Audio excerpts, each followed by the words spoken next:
Welcome. I'm Sebastian Mahfood, and you're listening to WCAT Radio, the on-air wing of En Route Books and Media, bringing you the dulcet sounds of Catholic wisdom.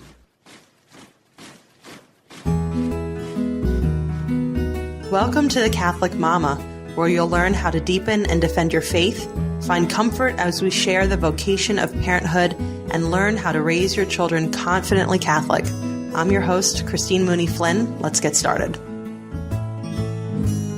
Hello, and welcome back to the Catholic Mama. I'm your host, Christine Mooney-Flynn, and thank you for listening in on this episode where I am joined by Dr. Anne Urlakis, who is actually a fellow host of a radio show on WCAT Radio. And I don't actually talk about WCAT too often on my show just because it's already syndicated on there. And it seems I just never actually say I'm also on WCAT Radio, but I am. And so is Dr. Mary Ann. So Mary Ann, thank you so much for coming on the show.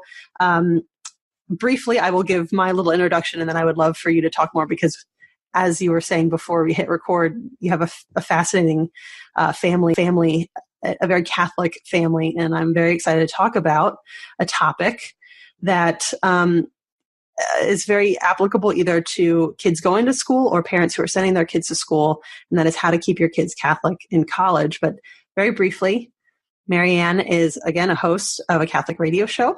And she is also the mother of 8 and a bioethicist, correct? Correct. Okay. I want you to you talk because you did such a great job just talking a second ago. I'm fascinated. Well, thank you, Christine, for having me on your show. It is a delight and a privilege to be here. And I'm really excited about being able to be a guest today. I've been looking forward to this all week. So I'm thrilled to be here. Thank you for the invitation. I am a classically trained bioethicist. I've got 3 graduate degrees in philosophy and bioethics. I am a WCAT host as well. I host Inter Vitam et Mortem, Between Life and Death, discussion and interviews with a Catholic bioethicist that airs on WCAT on Mondays in the 1 p.m. Eastern time slot. I'm also a mom of 8. As I mentioned to you, 5 are the old-fashioned way, biologic children, and 3 are adopted internationally, 2 from Guatemala, 1 from Ethiopia. The age range of my children, my youngest is 10 years old, and she was adopted from Ethiopia. And my eldest is 23, and he is currently in formation as a Carmelite postulant with the Disc House Carmelites. He is out in Boston right now in his postulancy. And we've got ages in between. I have a 10-year-old. I have a 12-year-old who is also adopted. She was adopted from Guatemala. I have a 15-year-old who was also adopted from Guatemala. I have a 14-year-old young man. I have 3 young ladies who are fairly close in age, a nearly 18-year-old, a 19-year-old, and a 20-year-old. Wow. And then the 23-year-old. So this is a great topic. I love the thought of talking about keeping kids, keeping young adults Catholic and what can we do. And I'm hoping at some point you will interview my eldest daughter, Grace Marie, to get her perspective as well, kind of tag team she and I. She's a Holy Apostle student. Right now I have 2 that are at Holy Apostles, soon to be joined by daughter number 3. I've taught at Catholic colleges before, having multiple graduate degrees. I've attended both Catholic colleges and secular institutions, hold a couple graduate certificates from Catholic institutions as well. And I think it's a great topic. It is something that is a vocation, and it takes discernment and working with the Holy Spirit and planning. It's not just something you're going to fall into.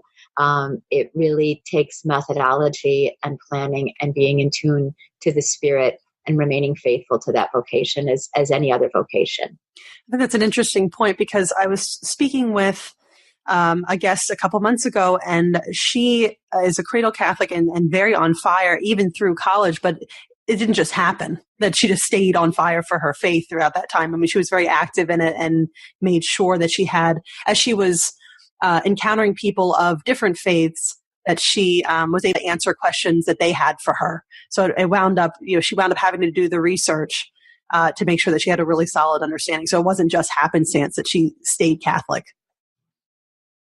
I think that's true. And I think those challenges are good. I do. I think that we live in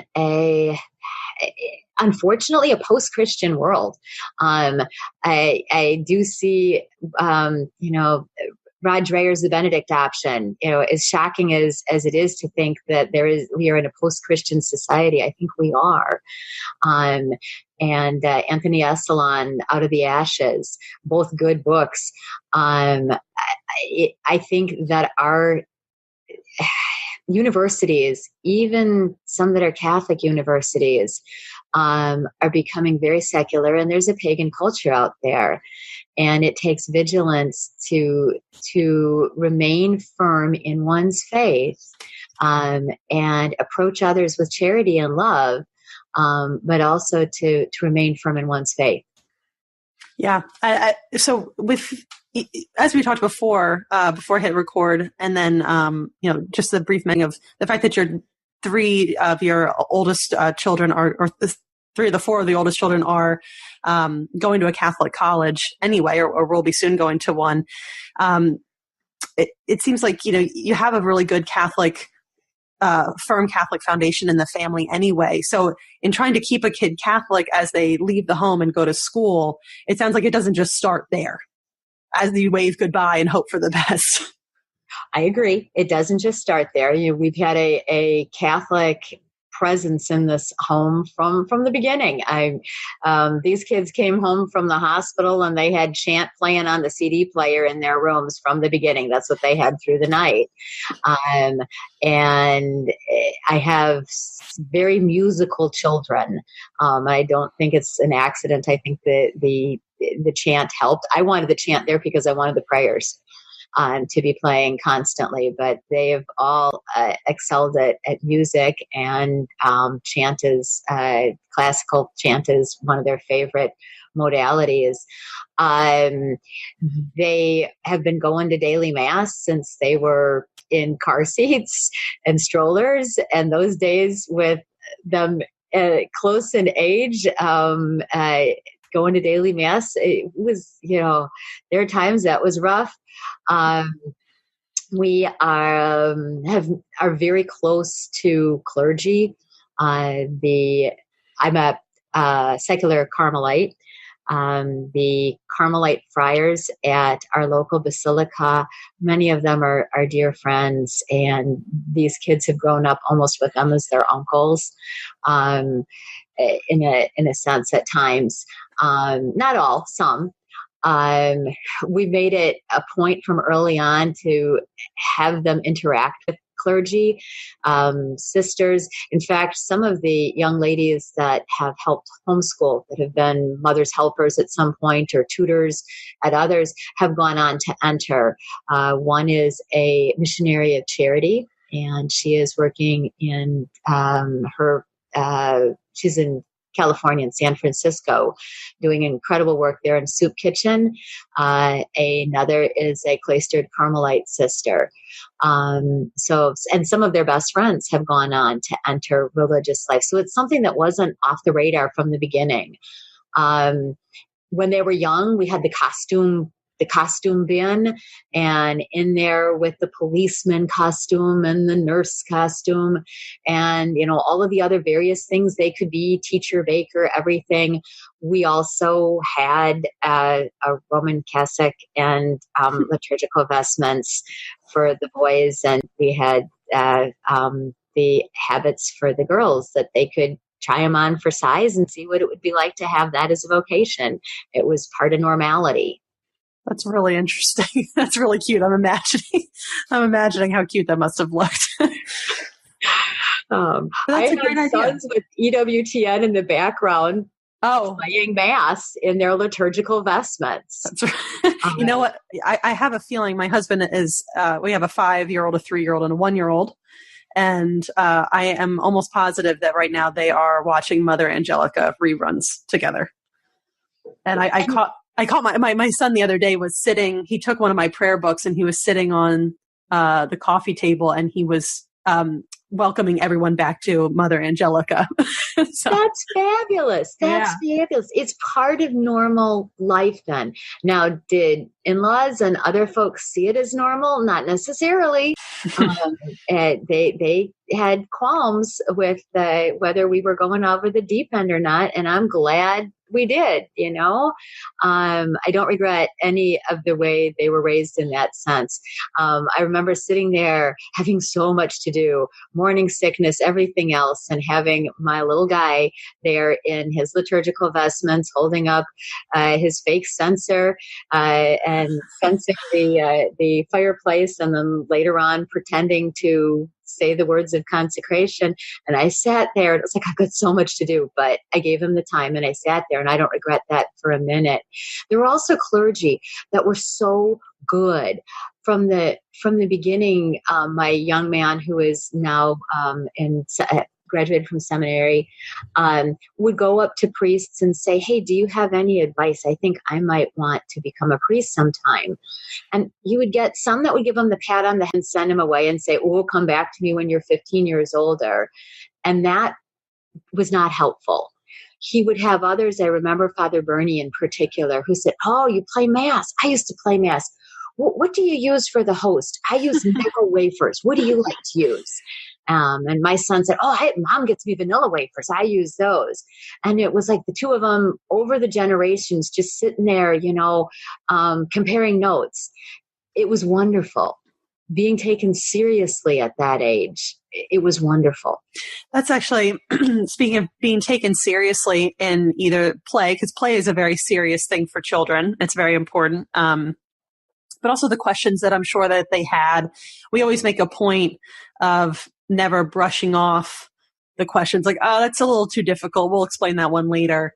And children are really good philosophers. I think they ask some really, really good questions, really hard questions too. And we've always made a point, I should say this, we've only converted about a year or so ago. Before that, we were pretty steeped in atheism. So the Holy Spirit dragged us out, thankfully.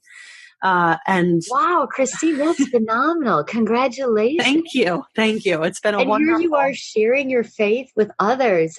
What a wonderful gift. Yes, I was actually thinking about that the other day, that I'm very grateful that God has chosen me to use my love of writing or just communicating and talking into something that's actually really useful, better than the other things I used to use those skills for.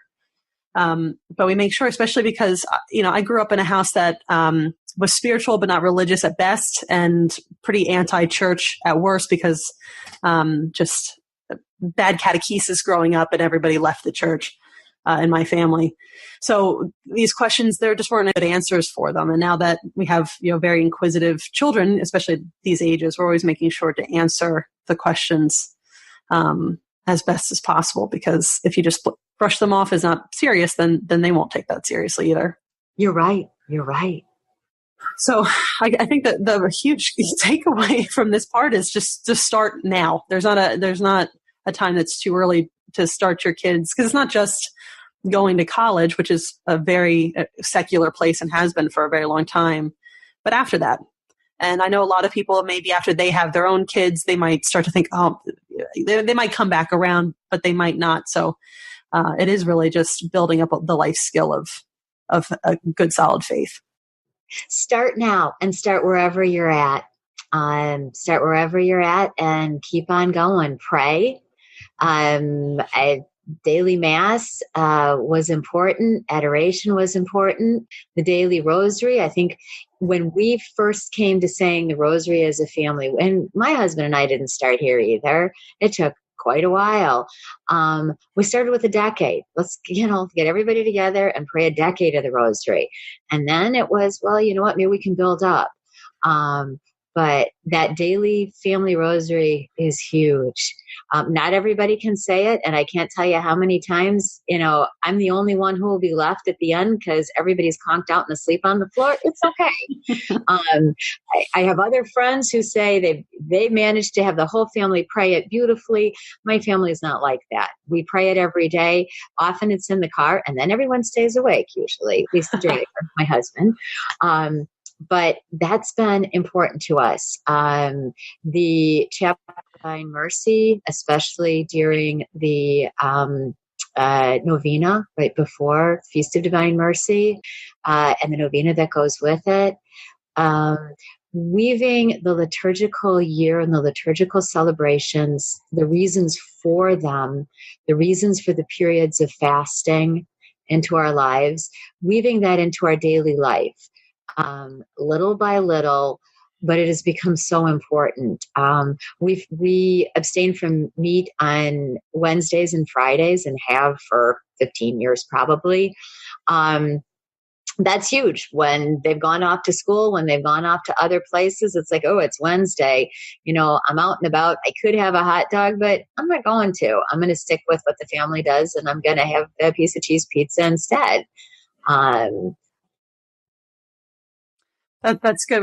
My husband started doing Exodus 90, okay, which is like a 90-day leading up to Easter. So it's even, twice as long as Lent of more fasting and prayers and also fraternity, making sure that you get together with other men who are doing this plan and going to mass with them or whatever. So we've started doing the Wednesdays and Fridays without meat, and it's it refocuses the point of all of this. I feel like, it's not just a week that you get by. I mean, there's special things that happen throughout the week, and those things make you focus on God the whole time. It shocked me a year ago when we were sitting around the table to hear my older children say that their favorite season was Lent. Huh. That's interesting. I was like, wow. My ladies are vocalists at the Basilica, at the local Basilica, and they're involved in music ministry there, and the son in the seminary at that point. But hearing them say that the liturgical music, the readings, the prayers, we pray the divine office every day. Often as a family, the older kids now on their own.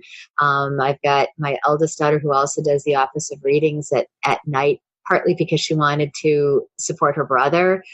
But them telling me that the readings are so much more beautiful during Lent and so much more poignant, and hearing, wow, you guys like Lent, you really do. This is cool. This isn't mom. This is you guys. This is great. That's fantastic. I think being taken seriously is important. You touched on something that I've noticed in teaching at the college level, and I've noticed in some of the youth ministry. Young adults and adolescents do not like to have things dummied down. They want honest answers, and they want to be treated as the intelligent, intellectual beings that they are. Yes, absolutely. I mean, I'm sure we can remember a time probably in that age group when we were ourselves that age, remembering that somebody didn't take us seriously and how frustrating that was. Right. And it certainly doesn't change when it's somebody else at that age. I've been involved with some programs in ministry where the assumption was that they couldn't handle the deep theology or the deep philosophy, so we're going to give them something superficial. And those invariably burn themselves out because they were more entertainment than authentic Catholicism. And the ones that have persevered have been programs that, yes, they were fun. They had camaraderie. They had fellowship in there, use that word. But they also offered deep theologic substance, gave them things to think about, gave them things to pray about, and were demanding in some way. and showed them that faith ever ancient, ever new, and the deep beauty of Catholicism. Yeah, if we all have that sensus divinitatis, and if it's not properly satisfied, then it does leave us wanting for something else. And if it's just puff and junk food faith, then it's not going to do anything for us in the long run. I agree. That's exactly how I see it. I see that if it's superficial, then when it comes to having apologetics with others around them who are going to try and knock them for, why are you going to that youth group? Why are you going to that young adult group this weekend? We could go out and do something more fun. If it is truly just something superficial, then they think, you know what, these guys are right. There isn't really much here. There isn't much substance here. I might as well go out and have a good time. But if it calls to them, if it speaks to their hearts, something deep within their souls, then there's a draw there that they're willing to sacrifice for.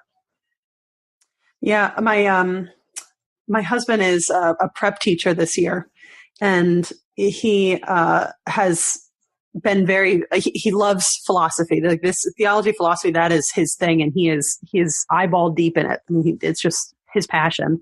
And so when he got approached about teaching prep class, and there were the lesson plans are good, but they're more surface level and more of teaching at rather than having a conversation with the kids who I think are maybe in late elementary school. Okay. He decided just to start having conversations with them and he said he's gone into maybe a little bit off lesson throughout the year, but has really wound up having these really amazing discussions with these kids, and they're asking these great questions. And they had a chance, or last weekend, I think they were going to do some kind of craft instead of having a lesson, and they were upset that they had to go do the craft. They wanted to talk the deeper questions. Yes, you are absolutely right. That's a great. I'm glad that he's had that experience. I also taught at a local Catholic school where two of my children go. It's a non-diocesan Catholic school, and I was asked to teach a year of philosophy and logic to their high school juniors and seniors about 3 years ago, and those students, I've taught philosophy, bioethics, medical ethics at the graduate level. I've taught at the undergraduate level. I've taught my own kids. And they were doing the myth of the cave Plato's myth of the cave from the time they were 7 or 8. And then the high schoolers. And I got to tell you, those high schoolers and some of the younger kids, the philosophy, the way they think, they were thinking at a level and incorporating ideas that were beyond some of the kids that were in graduate school. Those discussions are key. Well, that's good. That's very good to hear. Sometimes it's hard knowing if, as a parent of younger kids, if you're actually getting anywhere, but we just keep plugging along, I guess. So if you are further along, say, I mean, what would you suggest? You mentioned, just start wherever you are and just do something. If you have kids that are in like upper high school and you're realizing that you're getting a little worried about them going off on their own, and you want to keep them to have the faith a little bit, you're stronger than you thought otherwise.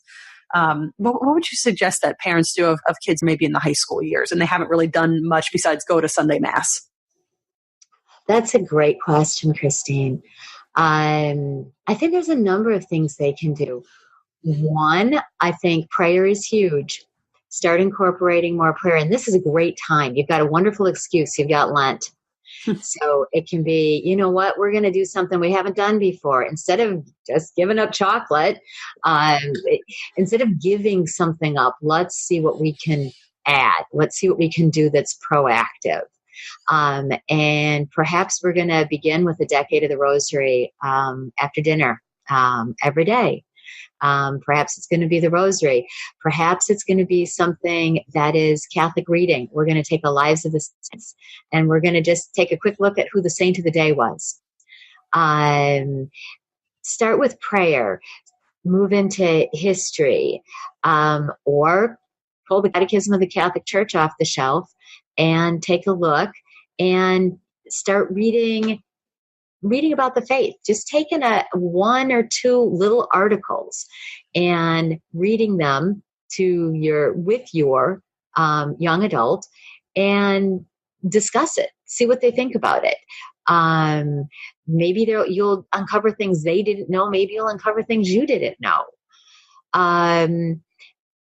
Invite them to go to adoration with you. I don't think there is anything better than adoration. And there are studies that bear out that in places where there is Eucharistic adoration, the vocations soar. In places where there isn't adoration, you got problems. I would also see what you can do about introducing your young adults to other folks who are discerning or folks who have recently entered a religious vocation. The CYE here in Wisconsin, the Catholic Youth Expeditions out of Jackson Harbor in Door County, phenomenal. I know Mother Mary Catherine well and her sisters there, young folks on fire with the Lord and missionaries of the word. And they have young adult expeditions, great retreats there for young adults at all levels of Catholicism. Some may not even be Catholic. They've got weekends, they've got campouts, all done in a nature setting. They've got a beautiful chapel. They're on an old seminary setting, but rock solidly Catholic and in a good, fun, safe environment. I would encourage your young adults to find associates, friends who are like-minded. This is a difficult journey, and especially during those years of lots of things being thrown at them. Companions are key. And if you think everybody is doing something else, it is very difficult not to fit in. Once you see that there are other people that are truly taking their faith seriously, it kind of propels one to want to take that faith seriously too. That's all really good advice. That's all really, really good. Actually, that reminded me when you just said that, a friend of mine was saying that he was having a hard time finding just other like-minded Catholics, and his priest had told him, just run to Jesus, just keep running to Jesus and see who else is running there too. But that's a great idea, but practically it can be very difficult. I know in our area, we do have young adults, like 20s to 30-somethings, who get together once a week, and it varies. A week it's adoration, another week it's a talk on apologetics, and then there's fellowship and fun another week. But they cycle through, faith, and faith formation, and just getting to know one another. I don't know. It's a pretty big group in this area. I know it sounds like it's in your area. Something similar is in your area as well. So there's some great organizations out there. There's a lot out there. And for those who are on college campuses, the Newman Centers are terrific. Use those resources. Often the permanent deacons, the married deacons in a diocese, are great resources as well. Right, because they're living their faith and still being open to the vocation of marriage, I'm sure is really helpful to young people. And they're in touch with a lot of the things that they're wonderful catalysts. If you have a question, they're great folks to go to because they can put you in touch with the resources that are available in the diocese. Also, get involved with the pro-life organizations. They're full of young people. When we're out there praying in front of the local abortion clinic, it is amazing how many young people are out there. Get involved with the pro-life organizations, volunteer at the pregnancy help centers, see what you can do. Pro-Life Wisconsin here in Wisconsin, lots of energetic, youthful folks who are like-minded. The men's and women's conferences, Men of Christ, Women of Christ. My daughters and I have been the vocalist, choir organist for the masses there for a couple of years in recent history. We've gone to those conferences for years. Sons have served them. My daughters are also have been among the vocalists at the Men of Christ conference too, here in this state. But those conferences, you get 4,000 men together, many of whom were pushed there by their wives. Be serious, at least the first year, and then they go because they want to go. There's 4,000 guys there that are talking about faith, and they come out on fire with what's happening, and they look forward to going back the following year. Same thing with the women. You get 3,000 women together, and you learn things, but you also see you're not alone. There is a real sisterhood out there. Well, it's women, men and women, or men in Christ and women in Christ? Men of Christ, women of Christ. Okay. Men of Christ, women of Christ, great organizations, great conferences. I know that there are similar conferences across the U.S. We've got here in Wisconsin, but I know that there are many similar organizations, similar conferences. There was one in Green Bay this weekend. And, these end up being sold out events. We're choir, and we were scraping for tickets, okay? They're great events nationwide. So for someone who's looking to kind of be anonymous at the beginning and just see what this is about, it's a great place to grab a folding chair and sit through the talks for the day, meet the vendors, go out there and see what's available. That's great. I'm still, relatively new to all this stuff. So these resources that you're talking about are fantastic. I've learned so much over the past little short while. But just to draw it back to something that you'd said at the beginning, this really is something that has to be methodical. You're not going to just hope for the best.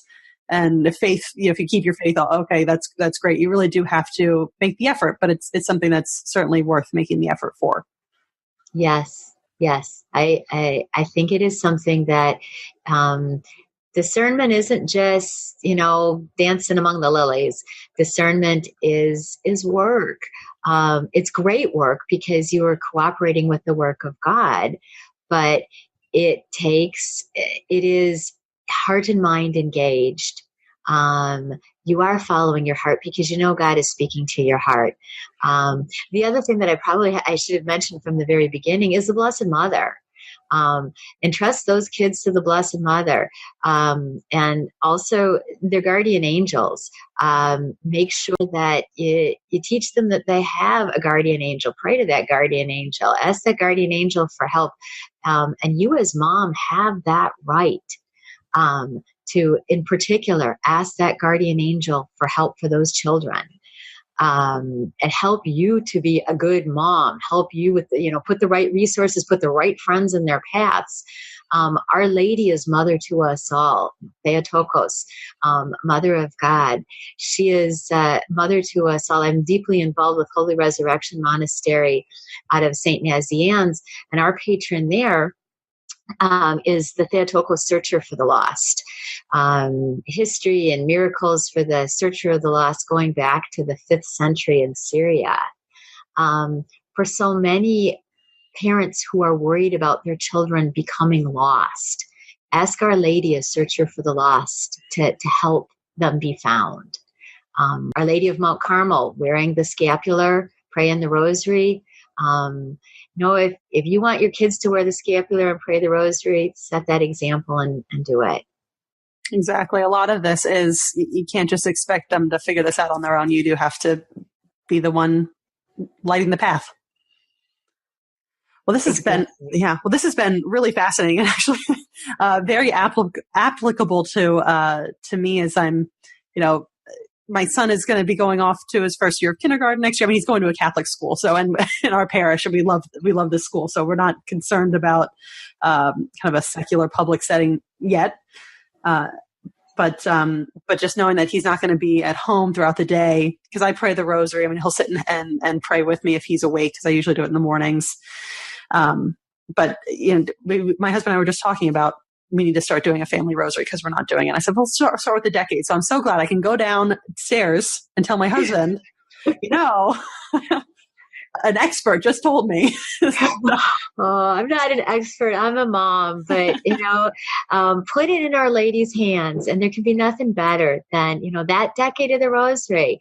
Saint Therese carried that one decade in her pocket.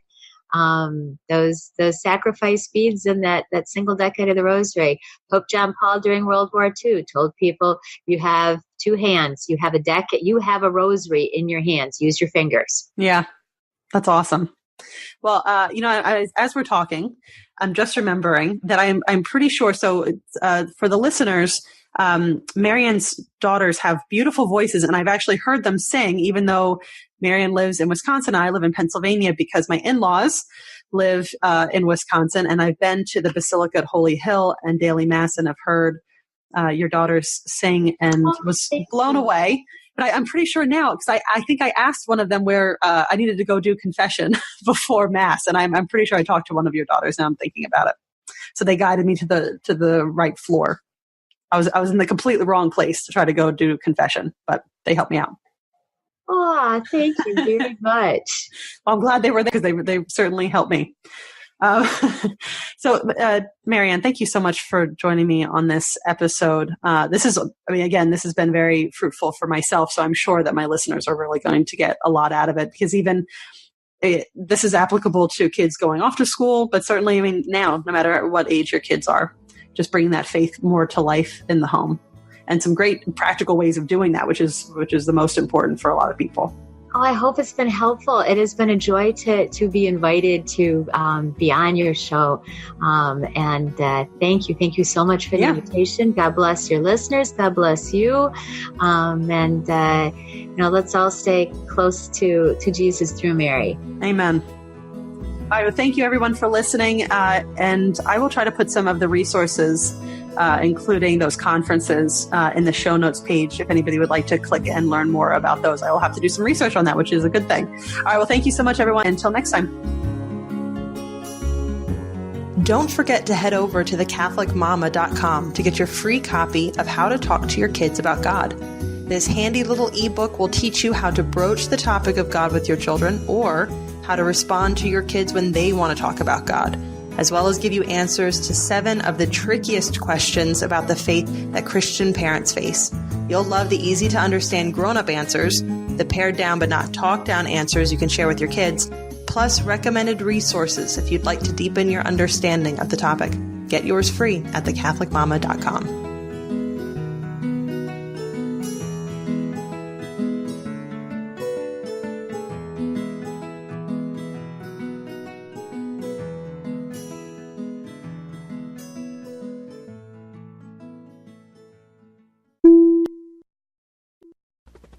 We hope you enjoyed the program and will join us back for another show on WCAT Radio. This is Sebastian Mahfood. Good day.